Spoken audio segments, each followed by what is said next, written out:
I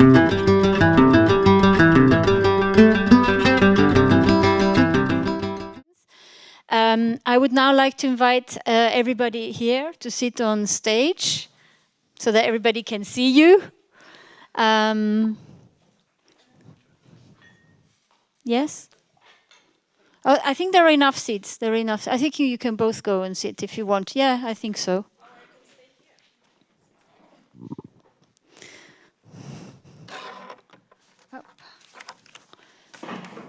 Okay, so I would like to say thank you, first of all. Oh, well, there is a hole in there. Yeah. It looks a bit strange. Maybe you want to go and sit. I'm not going to sit. It's not going to make any sense. I would like to ask you if you have any questions. I would love to have some questions because we have time for questions, and it is not always the case.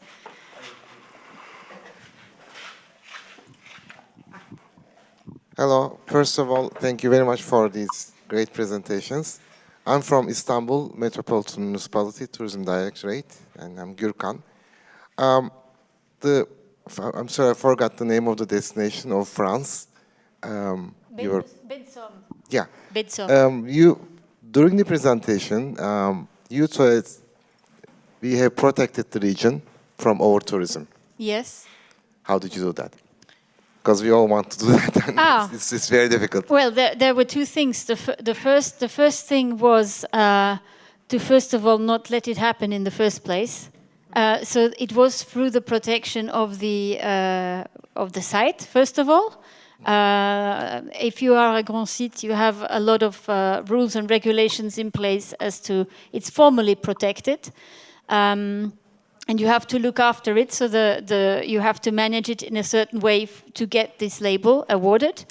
And the other thing was to put this bicycle plan in place, which made it, organized it in a way that people were guided through the destination. They were not. It was a way for them to discover it without necessarily doing things that would harm the destination, if you want, and still enjoying it fully. Is there a quota? No, we don't have any quotas. But I mean, it's true. The bicycle path, the network was also developed for locals, not just for tourists. So that was an important part. Also, this whole panel is really about stakeholder engagement, and it was also about including the inhabitants in the process, and they are also using this infrastructure. Okay, thank you.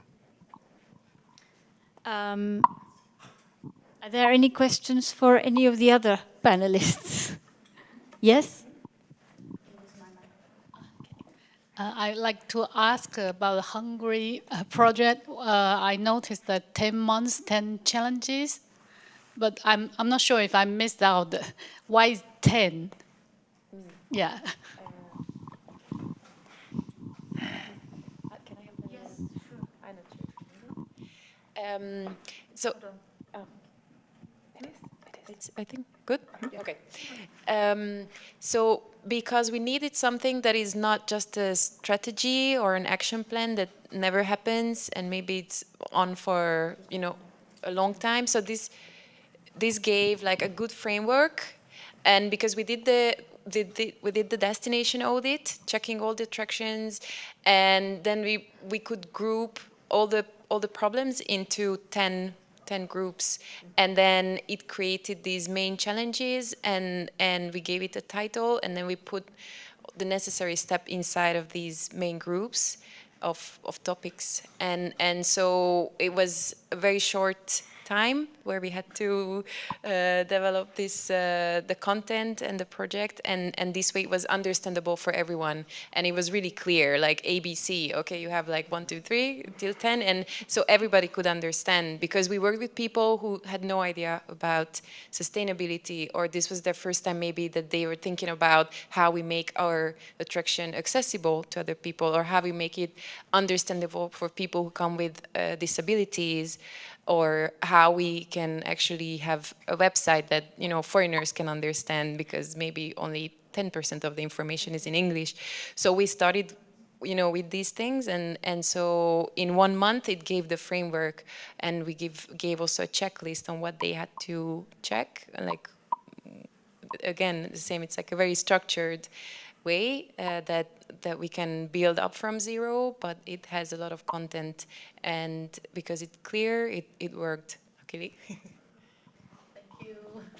Is this something you think you could implement in other places, or how would you recommend that is done, or would you think others could approach you to use this methodology? Absolutely, that's where we are at now. We have the structure in the program ready, so we are looking at also other destinations and talking with other destinations on how to implement it, because it's a problem in many places that we talk with, that maybe they even have a sustainability or a strategy in plan, but it's maybe the plan is for the next 10 years.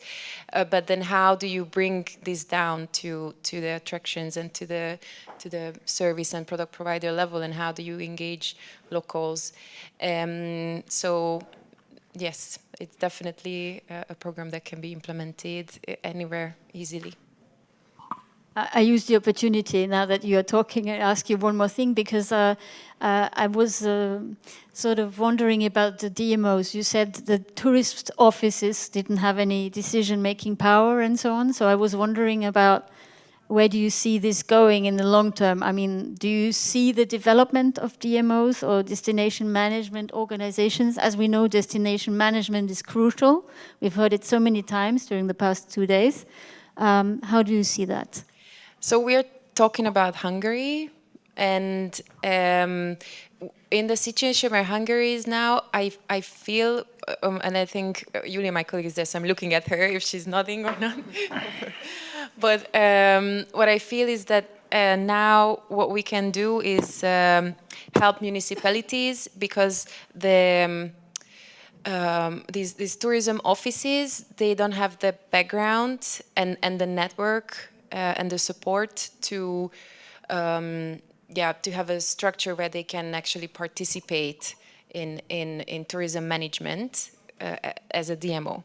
So they're more like the face office of a destination, but the management is done by the municipality, and it's an issue in many places. So what we can do is we at least strengthen the municipality and try to push them. It's what we would like to do also as Hungarian reps for GD, to at least have, you know, like a sustainability coordinator, to have them think about having someone who is in charge of tourism, who actually knows tourism, and not maybe just the vice mayor of the city. Okay, yes. Thank you. Any more questions, please? I'm waiting for your questions. No? No questions? Okay. Ila, may I add something for him? Please. For you from Turkey. In Mexico, as you know, we have the capital of the mass tourism.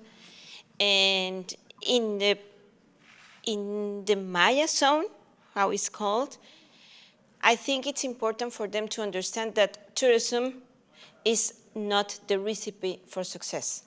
Tourism is not equal to success. Success is about being sustainable, but not necessarily and uniquely through tourism. Maybe tourism is an added value, like in their cases. They still have their own lives. They still own their land, which is very important, not to have these incredibly big chains coming here and saying, oh, you will be so rich because I will give you a lot of money for your land. No. What makes me rich is my land, not your money. So I do prefer my land. So I think that to work deeply with inhabitants and making them proud of what they are now, it's an important bottom line for not over-tourism come as the miracle that they have done in France, which is a miracle. It's honestly a miracle. It's quite unusual. It It's was quite unusual. And coming, from where we receive 25 million visitors a year, and they are so proud to say that every year that we grew and grew. And when I asked them, excuse me, did the satisfaction level of daily life for residents grow? No, what's interesting also with France is that it's now 50 years that this vision was put in place with the creation of the syndicate and so on. And this is now the moment where there is sort of the idea and the awareness of passing it on to the new generation. Because 50 years have gone by and it's not the same people anymore in place. But it's really about finding the best way of raising awareness also with the community and passing this vision on in the right way. And as I said, it's anticipation. The over-tourism is very, I mean, the problem is, first of all, I don't really like the word over-tourism. I think it's overused. I don't know, maybe we have too many people in certain places that we have to manage, but I'm not sure. It's really this to put things in place before it gets that bad. And I think at the moment, everything is really upside down. There are so many challenges, and we are reacting to these challenges, okay? And then at some point we are paralyzed because we have to do something and there is pressure, but we have to think ahead. I mean, for example, the question of over-tourism in the northern part of France is becoming more important. Why? Because in the southern part of Europe, I mean, there are predictions that people will avoid the temperatures in the summer and we start going further north. Maybe, as it was already said yesterday in the presentation, there will be more people heading to Estonia because it will be warmer and nicer to spend your holidays here rather than going to some southern Mediterranean country. So these things we have to anticipate. And I think also the southern Mediterranean countries have to anticipate how they will deal with having fewer tourists, or how can they adapt their destinations for people not to be suffering from the heat. So all of these things have to be adapted in advance. And I mean, now it's already late in the day to start adapting. Yes. So I'm not the one who's supposed to be talking. So I want to ask a general question to you. I think it applies more to some than to others, about how you engage in communities. You are a community, so it comes from you, so you're the source of the whole story. So that's not a question for you, I think. You are working with this participatory budgeting, yeah. Yes, budgeting. But, yeah, but how are you getting people on board? On board, they want to come on board because they have the chance to make their ideas into the real life. But in tourism sector, we are involving tourism SMEs. We have a tourist cluster in southern Estonia, and we want to develop bigger. And tourist entrepreneurs, they have said that we has to be the good practices to other that they want to join also to the tourist cluster, and so they can get more marketing activities. And we are going to this way that our local tourism department, we are not promoting all of our entrepreneurs in the tourist field, but we are only involving the cluster members who are putting the money in, and they see the value of this kind of cooperation. And this is the only way for the future, because for the years we have been doing this, we have the general money from the government or the municipality part, and they're expecting, oh, you're doing it anyway. But they has to put something in if they want to be part of it. And in Slovenia, what is the relationship with the community? I mean, what you said at the beginning about being the great-granddaughter of, that is, of course, already very important for the story that you're telling. that makes it real and authentic also, because you have this personal relationship to it. What about the rest of the community where the experience is taking place? I think that our community doesn't really recognize itself or its touristic potential, right? At this point, I still feel like there is a sense of being just an industrial town, but step by step, by hard work of the tourist board and also other stakeholders in the local environment, we are trying to shift this mentality of our local people and show them that industrial identity does have an touristic potential for developing tourism, even though that might seem contradictory. I mean, who would want to come to the destination that has such an industrial footprint? But the truth is that this has formed our identity, and it is unique, it is authentic. I think that there is a lot to be done for the local community to adopt this idea of being an interesting destination, of having the potential to share these stories. What we are also doing is not only inviting guests, but also providing services for our local people, inviting them to free tours. I mean, everybody in our community knows how the lakes were formed. Everybody does identify with the coal mining legacy, but not everybody understands it as an opportunity. So by inviting people to kind of feel it, I think that we are stepping forward to the, let's say, being an welcoming touristic destination. I mean, there are more and more destinations like this who work with industrial heritage. I have some examples also, some very interesting ones. There's one in Luxembourg, which is also a mining site, or in the north of France also. So I think there are some very interesting places, maybe also to look at for you, how they have done it. As practices, yes. Yeah.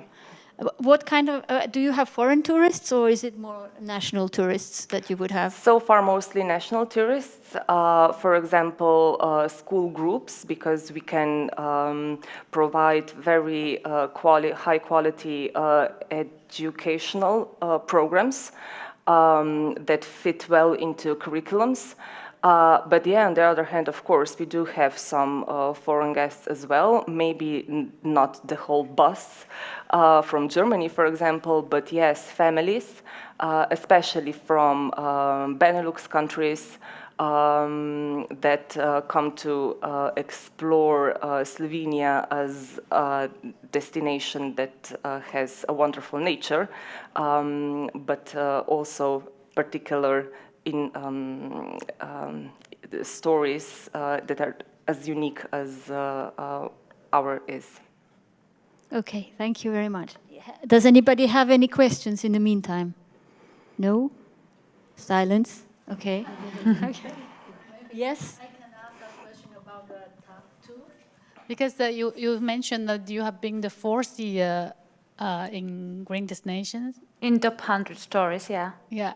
And because platinum is quite a high level, can you share what's the biggest difference of your after adopting ACP program or with the top 100? What's the big difference in destination management? What did you do to get platinum?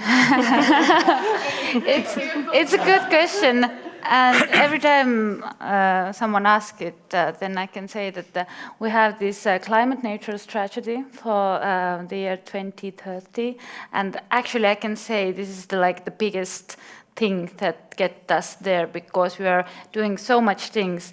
And I can say our the weakness is that we don't have tourism strategy. and we don't have sustainable tourism strategy, because tourism is like, it's everywhere. It's involved in all the topics and all the strategies. So I can say it is the weakness because we have the criteria we have to fill, and I can say, I don't have the strategy, but look there. Or we have the marketing strategy. Tourism is inside there, look there. And so they're saying, you need to develop a strategy. But yeah, it's but the main thing is that Tartu has been done a lot of great things. We are the university city. We have a lot of sustainable things going on for years in Tartu. And like the hardest part of putting together this application for getting the level was that we have to collect all the things together. It was the hardest part because we have everything. Expect sustainable tourism strategy. But yeah, we are thinking that we have to do it. Just collect things out from the strategies. Yeah. I think we could have a panel just to exchange how to fill in the reporting. Yeah. And the different documents that need to be provided, and how extensive they have to be. I think that would be very useful for a lot of us. Okay, I would like to ask a question. I remembered from your presentation you said that there was a relationship with the government to avoid to have too many people coming. Is that correct? Did I understand that correctly? Yes? Yes, totally. In these places, we are working exactly to have a control charging capacity, because we have in the north of the state the example of what we don't want, and they in the middle of the jungle, they don't want that. They, maybe in some places you can find 6 cabins, Mayan cabins, original Mayan cabins, or 10 or 15 concrete hotel rooms, but no more than that. And they don't want more than that. But it's a challenge for us, because as they don't produce a lot of money in taxes coming from rooming, they are not really very much serious taken. But coming from within, from the local community, it's easier to say, okay, in the way that we are, it's the way that we want to keep being, and we want to receive only those visitors that really want to value, respect, and love what we are now, not with 10,000 rooms here. But it's a bit similar. You have a vision for your place. Or how strong is this vision in terms of keeping it the way it is now? I think it's very strong because it's coming from the people within.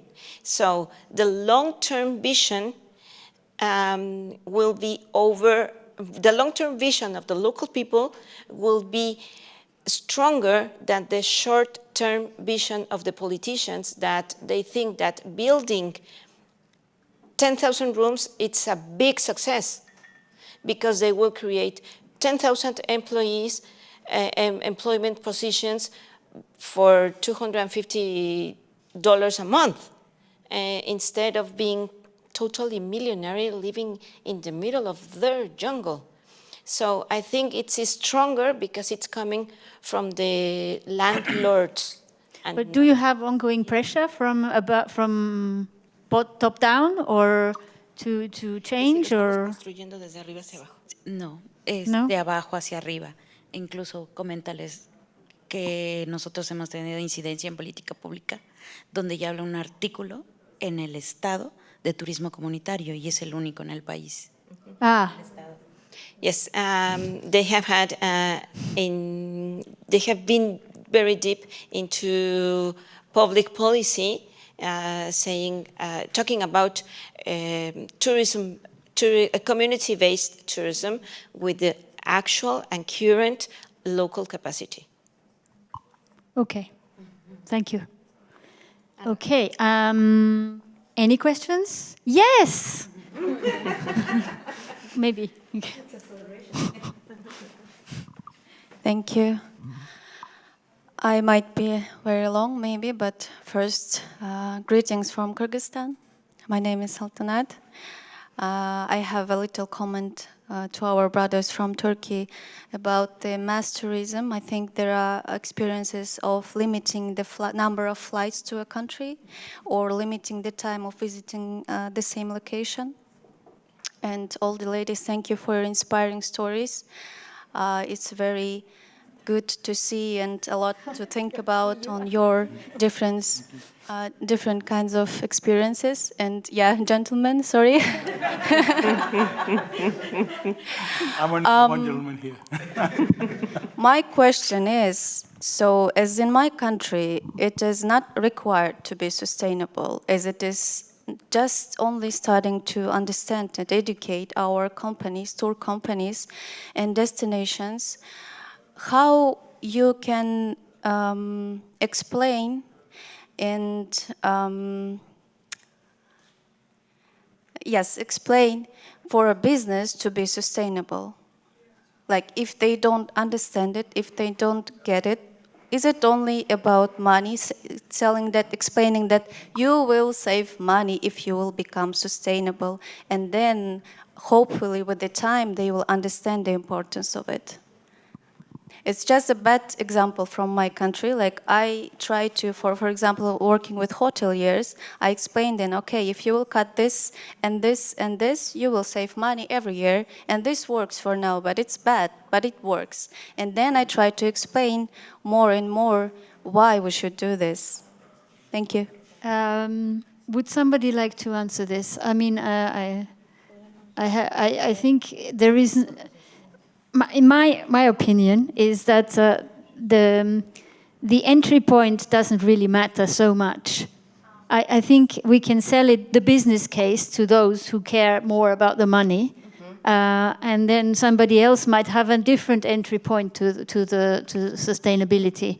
I think when we discuss with people, it's about finding their weak spot, and then we go for it. And it's like Achilles' heel. You know, you find their weak spot, and that's where we go, and then we dive deeper somehow.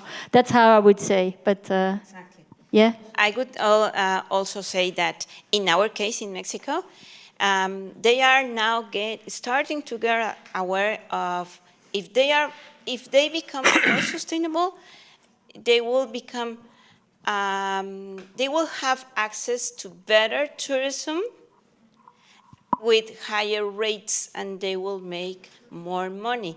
But it's different, you know, the message that you need to give to the big hoteliers is one, to the little hoteliers is another one, to the restaurants is another one, and exactly as she has said, we need to find like the weakness in each one, and from there,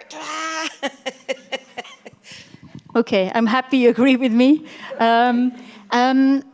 I would like to you to speak too. Yes, I wanted to say that.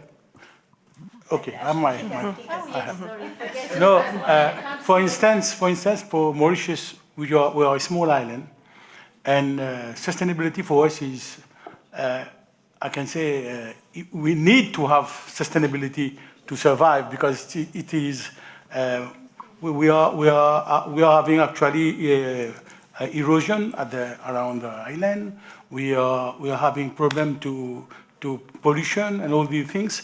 And if, as we mentioned this morning, this is not only a sort of doing things to impress other countries or impress organizations.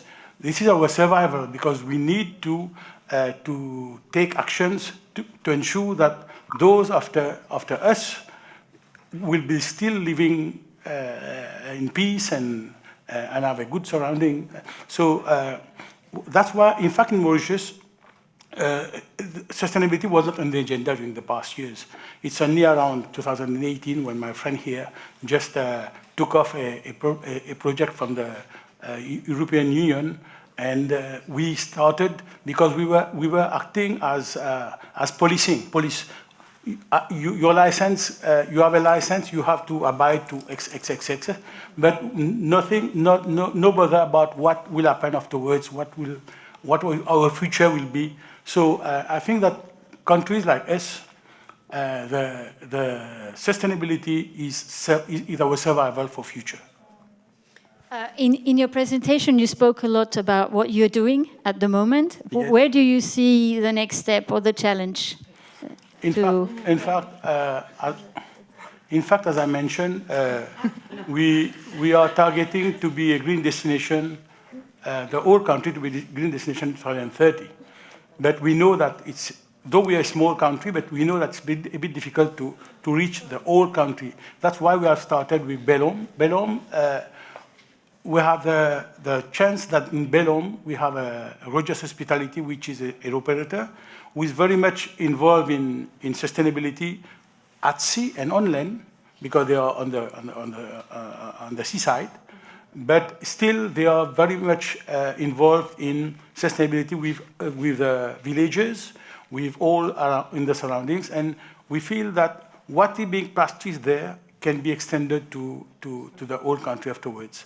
So we see the target of 2030 as a green destination, not only as a political objective, yes, but it is a sort of obligation that we have to ensure the sustainability, the future of our children in our country.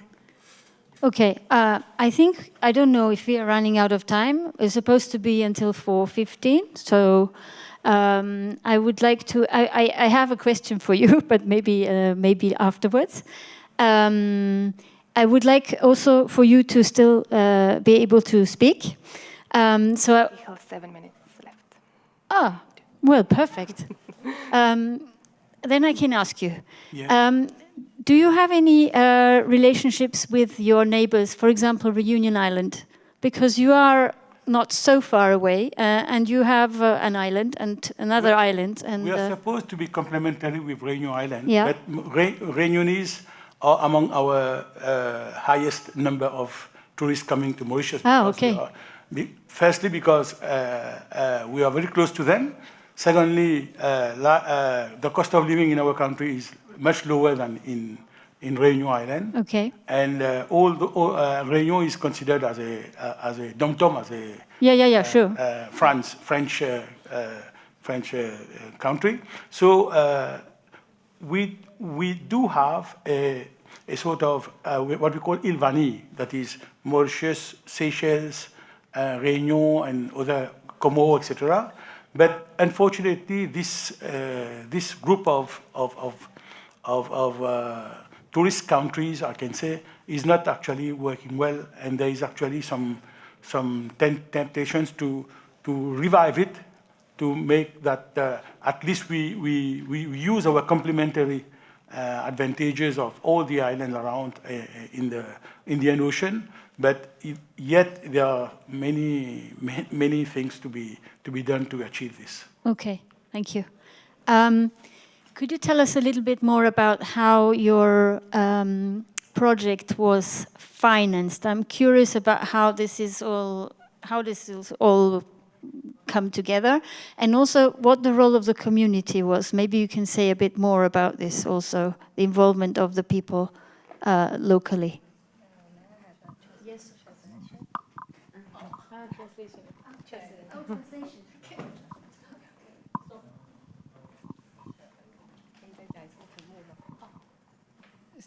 他是说，就是钱从哪里来，跟社区怎么参与？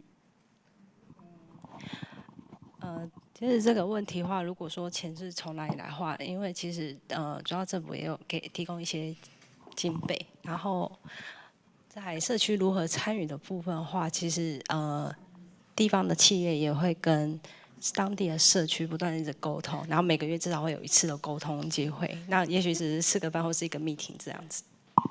Okay, I explain. Actually, it's from the government. So government have the financial support every year. They have a budget, and then for the community, because this is a OT transfer the business project. So the business, they will collaborate with local communities together, so they make the area better. So local business, local community can also earn some money from the those development. Yeah, so together they make this area better. Also, I remember the place. Also, the whole park got the ISO 20,022. 2000, yeah. The ISO mark, yeah.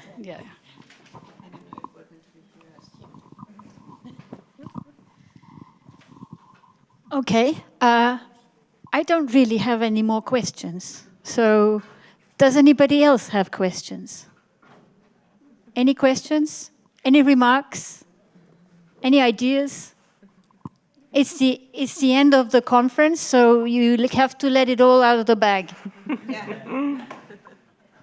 No, thank you. Thank you for this presentation.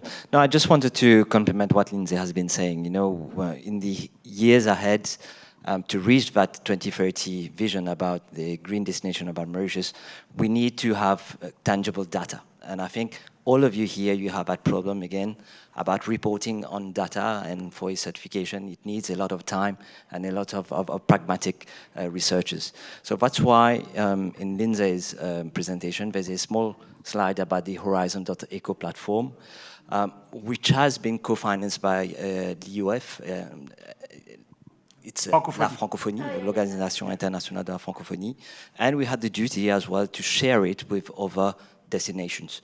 So if ever you have any query about that platform, because if you do it regularly on a monthly basis, so it can be for the industry, so any hotels, restaurants, or tour operators, so you can use it to have your basic information reporting on a monthly basis, and then when you do have to do your reporting with a certification body or during your financial year, you just have to extract it, export it on Excel or PDF, and then you present it. So anyone who is interested about that platform, please do get in touch with us. We will surely gladly share it with you guys. Thank you very much. Thank you very much. Can you give the... Thank you. Hi, thanks. It's a rhetorical question for the end of the day. I'd like us all to, after this amazing event, I've learnt an awful lot. How would you imagine your destination in whatever year you choose to, when it's sustainable? How would you describe that to your children? And how would you describe it if you thought of it as flourishing or thriving? Is there a difference? Does it matter? It's just a rhetorical question for you to think about. Thanks. Does anybody want to answer? We have -5 seconds. Would anybody like to answer this question? It's rhetorical, so we don't have to answer, right? At the beginning, I said we have to think about this session in the framework of a tourism system, of everything being connected, and the destination manager being the sort of person who has to see how the system functions and how everything works together. And I've been thinking, listening to your presentations, how this all fits, and it's all in my head, but there's no time to have that discussion. But I hope you will all kind of think about how your different stories fit into the overall destination network or pattern, and what might be missing and where you could improve or connect with other people to, yeah, I don't know.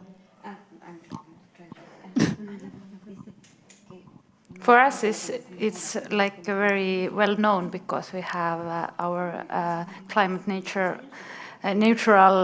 achievements, and we want to reach them by 2030. So that's it.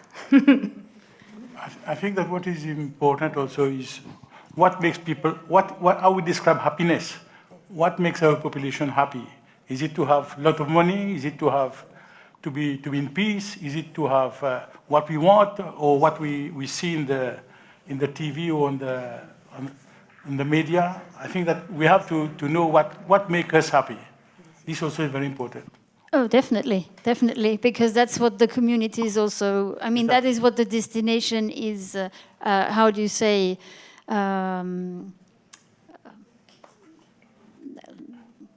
I don't find the word right now, but that's like the energy, let's say, of the destination. The vibe comes from the people, and if they're not happy, obviously anybody coming there will also sense that. So yes, of course. Sandy wants to say something. So Yes. For Anna, Sandy says, the only thing that I would like to see is that we keep the wisdom of our grandparents alive because they know when to stop.